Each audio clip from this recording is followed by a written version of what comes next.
ജോർജിയയിൽ മരിച്ചിരിക്കുന്നത് 11 ഇന്ത്യക്കാരാണ്. വിഷവാതകം ശ്വസിച്ചു മരിച്ചു എന്നാണ് റിപ്പോർട്ടുകളിൽ പറയുന്നത്. ജോർജിയയിലെ ഗുഡൌരിയിലെ ഹോട്ടലിലാണ് ഇവരെ മരിച്ച നിലയിൽ കണ്ടെത്തിയത്. തബ്ലസിയിലെ ഇന്ത്യൻ എംബസിയാണ് ഇക്കാര്യം അറിയിച്ചത്. പ്രാദേശിക ഭരണകൂടവുമായി ബന്ധപ്പെട്ട് മൃതദേഹങ്ങൾ ഉടൻ നാട്ടിലെത്തിക്കുമെന്ന് എംബസി അറിയിച്ചു. മരിച്ചവരുടെ കുടുംബാംഗങ്ങൾക്ക് എല്ലാ സഹായവും എംബസി വാഗ്ദാനം ചെയ്തിട്ടുണ്ട്. ഗുഡൌരിയിലെ സ്കീ റിസോർട്ടിലാണ് ദുരന്തമുണ്ടായത്. 12 പേരാണ് മരിച്ചത്. ഇതിൽ 11 പേരും ഇന്ത്യക്കാരാണെന്നാണ് വിവരം. റിസോർട്ടിലെ ഇന്ത്യൻ റെസ്റ്റോറന്റിലാണ് അപകടമുണ്ടായത്.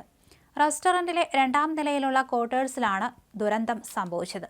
മരിച്ചവരെല്ലാം ജീവനക്കാരാണെന്നാണ് സൂചന. അപകട മരണമാണെന്നാണ് പ്രാഥമികമായ വിലയിരുത്തൽ. ഇവർ കിടന്നിരുന്ന മുറിക്ക് അടുത്തുണ്ടായിരുന്ന ജനറേറ്ററിൽ നിന്നും കാർബൺ മോണോക്സൈഡ് ഉണ്ടായതാണ് മരണകാരണമെന്നാണ് വിലയിരുത്തൽ. ഇത് ശ്വസിച്ചവരാണ് മരിച്ചതെന്നാണ് പ്രാഥമികമായ നിഗമനം. വിശദമായ അന്വേഷണം ഇക്കാര്യത്തിൽ നടത്തും. ജനറേറ്റർ സ്ലീപ്പിംഗ് ക്വാർട്ടേഴ്സിന് അടുത്തുള്ള പരിമിതമായ സ്ഥലത്താണ് സ്ഥാപിച്ചിരുന്നത്. തലേദിവസം രാത്രി വൈദ്യുതി തടസ്സം ഉണ്ടായിരുന്നു. ഇതാണ് വിഷവാതകമുണ്ടാക്കുന്ന അവസ്ഥയുണ്ടാക്കിയതെന്നാണ് വിലയിരുത്തൽ. ഈ ദാരുണമായ സംഭവത്തിന് ചുറ്റുമുള്ള സാഹചര്യങ്ങൾ ഇപ്പോഴും അന്വേഷണത്തിലാണ്. മരണത്തിന്റെ കൃത്യമായ കാരണം സ്ഥിരീകരിക്കാൻ ഫോറൻസിക് വിദഗ്ധർ പരിശോധനയും നിരീക്ഷണവും തുടരുകയാണ്. നിരവധി പേരെ ചോദ്യം ചെയ്തിട്ടുണ്ട്. ദുരന്തത്തിൽ ഏതെങ്കിലും ക്രിമിനൽ അശ്രദ്ധയ്ക്ക് പങ്കുണ്ടോ എന്നത് അന്വേഷിക്കുന്നുണ്ട്. ശനിയാഴ്ച ഗുഡൌരിയിലെ സ്കീ റിസോർട്ടിലെ ഇന്ത്യൻ റെസ്റ്റോറന്റിന് മുകളിലുള്ള താമസ സ്ഥലത്താണ് മരിച്ചവരുടെ മൃതദേഹങ്ങൾ കണ്ടെത്തിയത്.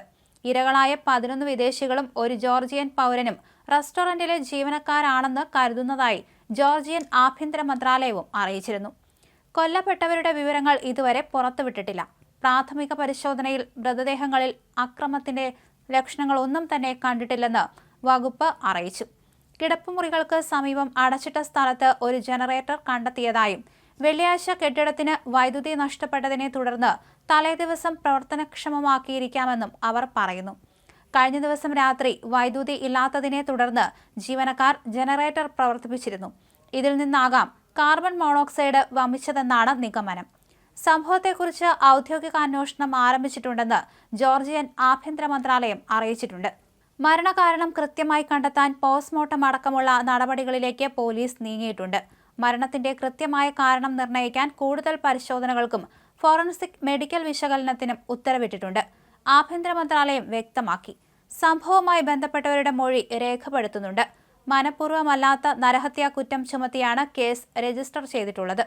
2-ലധികം പേർ മരിച്ചാൽ 3 മുതൽ 5 വർഷം വരെ തടവ് ലഭിക്കാവുന്ന കുറ്റമാണിതെന്ന് വിവിധ അന്താരാഷ്ട്ര മാധ്യമങ്ങൾ റിപ്പോർട്ട് ചെയ്തിട്ടുണ്ട്. സമുദ്രനിരപ്പിൽ നിന്ന് 2200 മീറ്റർ ഉയരത്തിലുള്ള സ്ഥലത്തായിരുന്നു സംഭവം. ഭക്ഷണശാലയുടെ 2ാം നിലയിലായിരുന്നു ജീവനക്കാർക്ക് താമസ സൗകര്യം ഒരുക്കിയത്. ഇടുങ്ങിയ സ്ഥലങ്ങളിലുള്ള കിടപ്പുമുറിയിലേക്ക് വൈദ്യുതി പോയതിന് പിന്നാലെയായിരുന്നു ജനറേറ്റർ എത്തിച്ചത്.